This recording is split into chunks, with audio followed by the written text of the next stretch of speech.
professor Álvaro, estamos aqui para uma aula de biologia. Vamos falar hoje sobre pirâmides ecológicas, pessoal, continuar essa partezinha da nossa ecologia aí. Pessoal, pirâmides ecológicas, o que elas são?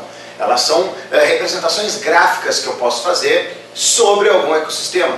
E aí, nessas minhas pirâmides ecológicas, eu vou então pegar algumas características desse ecossistema, desta cadeia alimentar do ecossistema, e vou fazer alguma representação sobre ela, vou identificar algumas características dela graficamente na forma de pirâmide. Tranquilo? Então, pirâmides ecológicas são representações gráficas da tua cadeia alimentar. E aí eu posso representar algumas características. Antes da gente começar a falar quais características que eu posso representar em uma pirâmide ecológica, vamos ver aqui rapidinho, ó, algumas características de todas as pirâmides ecológicas. Primeiro, pessoal, o primeiro degrau, a base da pirâmide.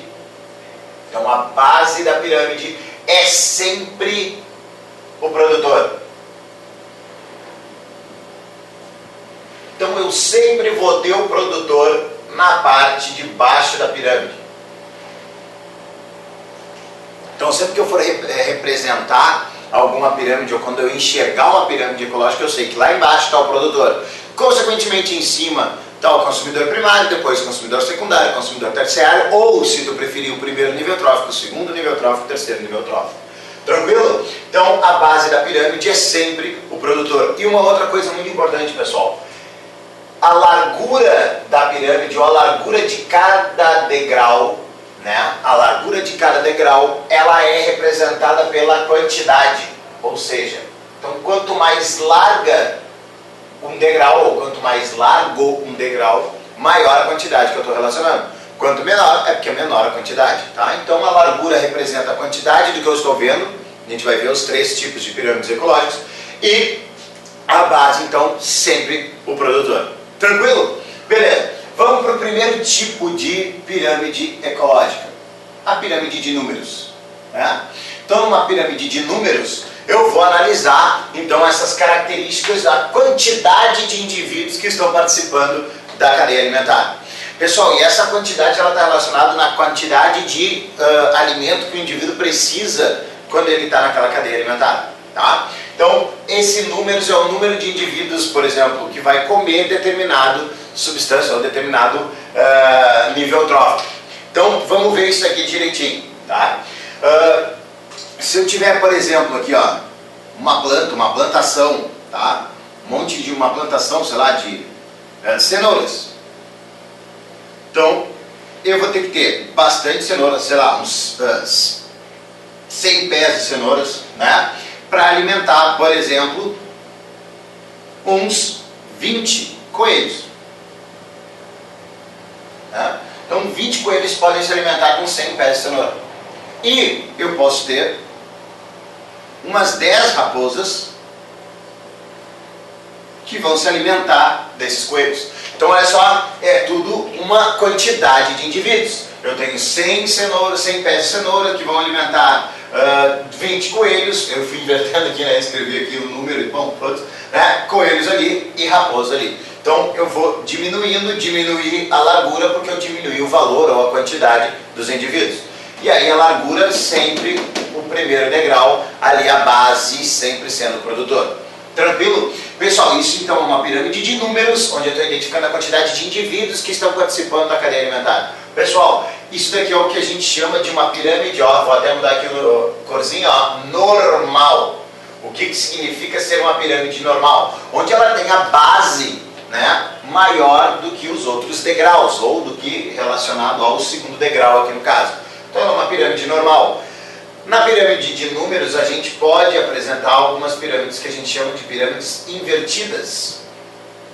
O que seria uma pirâmide invertida? É mais relacionado com o primeiro degrau, tá, pessoal? Eu vou ter um primeiro degrau que é menor do que um segundo degrau. E aí, como é que eu posso fazer essa representação? Por exemplo, sei lá, ipês, né? São as árvores grandonas, os ipês, podem ser parasitados, sei lá, por uns 100, né? Podia ser até mais, besouros. Tá? Então 100 besouros parasitam 13 ipês. E aí eu tenho que esses besouros podem servir de alimento para umas 20 aves. Então, tem um passarinho lá que se alimenta desses besouros, come os besourinhos, então esses 100 besouros vão servir de alimento para umas 20 aves, né? Talvez até um pouco menos, mas tudo bem, vamos fazer um exemplo só, né? Tá? Exemplos. Tá?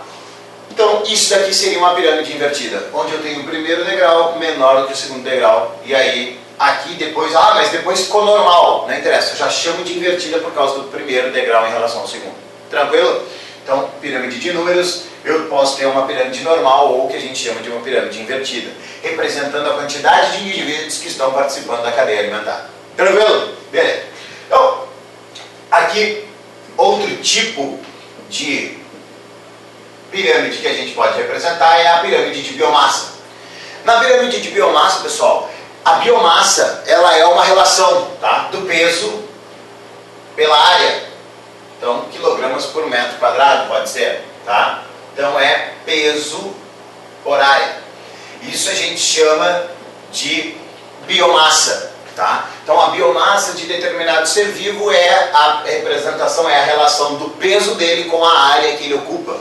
Então aí a gente vai ter a biomassa dos indivíduos.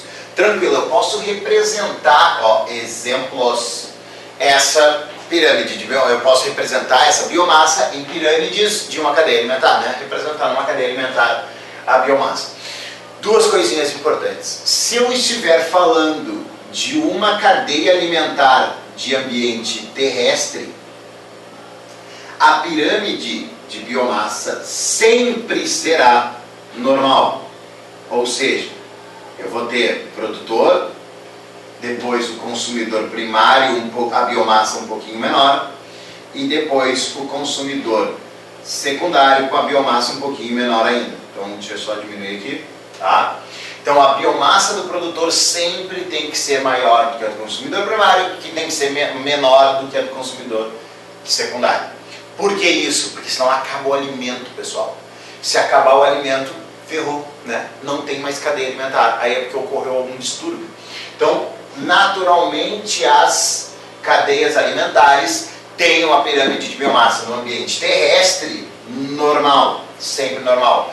Pessoal, pensa isso daqui, eu vou fazer um churrasco lá em casa, né? Vou convidar 20 pessoas, né? Convidei 20 pessoas lá, eu comprei 3 quilos de carne para todo mundo. Vai dar para todo mundo comer? Não. Se eu pegar e assar esses 3 quilos de carne e colocar para todo mundo comer, cada um vai ficar com uma lasquinha, vão se matar para conseguir alimento e ninguém vai ficar satisfeito no fim das contas. Então vai faltar comida. Então a biomassa ela tem que ser maior, porque o churrasco tem sucesso, tem que chamar 20 pessoas, tem uns 10 quilos de carne. Ou aí vai ter fartura, né? Então a pirâmide de biomassa, o alimento tem que ter uma biomassa maior do que os determinados, do que os próximos níveis tróficos. Tranquilo? Para que isso tenha um equilíbrio. Onde é que eu posso não ter isso? Onde é que eu posso ter isso ao contrário? Que é no ambiente marinho. Então no ambiente marinho eu posso ter, aqui na pirâmide terrestre ela é normal, e no ambiente marinho essa pirâmide pode ser invertida. E aí como é que ela vai ser invertida? Como assim? Por quê? Como é que vai ter menos alimento e ainda vão conseguir sobreviver esses animais aqui, né? Esses seres vivos? Porque olha só, na pirâmide de ambiente marinho, a gente vai ter que, deixa eu botar aqui, invertida. A gente vai ter aqui embaixo, o fitoplâncton. O fitoplâncton é quem? São as algas, né? Algas unicelulares que fazem fotossíntese, são autótrofos. E depois a gente vai ter aqui, os consumidores deles, o zooplâncton, que são aqueles seres vivos, né? Aqueles pequenos crustáceos, animaizinhos pequenos, que vão se alimentar do fitoplâncton. Por que eu posso ter uma biomassa de zooplâncton maior que a de fitoplâncton? Porque esse fitoplâncton regenera muito rápido. Isso daqui está relacionando na hora do alimento, ele não está relacionando o tempo. Porque se eu for contar no tempo, esse fitoplâncton ele regenera tão rápido que o zooplâncton não consegue comer ele todo. Então não acaba. Entendeu? Então esse fitoplâncton, por ele ter uma regeneração rápida, são células que vão, né, regenerando rapidamente de acordo com a disponibilidade de nutrientes. O zooplâncton vai se alimentando, mas ele não consegue se alimentar até que acabe. Vamos voltar para o exemplo do churrasco. No ambiente terrestre, a gente criava lá o churrasco, né, jogava 3 quilos, 20 pessoas não conseguiam comer. Como é que seria o meu churrasco marinho, né? Como é que seria esse fitoplâncton? Seria como se essa carne que eu coloquei, comprei 3 quilos, né? E aí eu tô ligado como é que é a minha carne é meio fitoplâncton, o que que eu faço? Eu pego 2 quilos e boto para assar. Assei os 2 quilos, peguei, servi, cortei. Quando eu olhei aquele meu 1 quilo de carne, né? Nesse tempo que eu demorei para assar, aquele 1 quilo virou 3 quilos de novo. Corto, tiro 2, vou assando. E aí daqui a pouco aqueles meus 2 quilos aqui, todo mundo já comeu, já sirvo mais carne. Quando eu olho de novo já tem 3 quilos de carne de novo e assim eu vou. Então, não dá para todo mundo comer. E lá no fim das contas vai estar todo mundo satisfeito e eu vou ter a carne aqui ainda. Tá? Então, no ambiente marinho a biomassa pode ser menor de fitoplâncton, porque ela regenera mais rápido do que o zooplâncton consegue comer. Tranquilo? E aí aqui em cima pode ter os peixinhos, né? E aí continua ali a cadeia alimentar. Tranquilo, pessoal? Então, a diferença entre biomassa terrestre e biomassa marinha, tá? As pirâmides vão ser diferentes, tá? Aqui normal e aqui pode ser invertido. Tranquilo? Beleza. Outro tipo de pirâmide ecológica, eu vou apagar aqui no cantinho rapidinho, tá? Que é o último tipo de pirâmide que a gente pode encontrar, que são as pirâmides de energia. Ó, energia. Pessoal, como é que é pirâmide de energia mesmo? Como é que é pirâmide de energia? Pirâmide de energia como? Sempre normal. Vai ser sempre normal, pessoal. Por quê? Porque eu vi lá, né, a aula anterior de cadeias e teias alimentares, né? E aí a gente viu lá que eu tenho a energia sempre diminuindo de um nível trófico para o outro. Então a minha pirâmide de energia sempre será normal, porque o fluxo de energia é unidirecional e diminui de um nível trófico para o outro. Então, por isso que eu tenho sempre a pirâmide de energia sendo normal. Nunca vai poder ser invertida, nunca vai poder ter uma outra conformação. Sempre normal. Lembrando, pessoal, sempre a base é o produtor. A não ser que o exercício invente algo criativo e ele te diga, ó, eu joguei a base da pirâmide para sempre. A base é sempre o produtor. A não ser que ele te diga alguma coisa no exercício. Tranquilo? Então, pirâmide de energia sempre normal, porque a energia diminui de um nível trófico para o outro, né? Ou do produtor para o consumidor e assim por diante. Tranquilo, meus queridos? Foi uma alegria imensa, uma satisfação medonha, uma hemorragia de prazer e até a próxima aula. Tchau, tchau!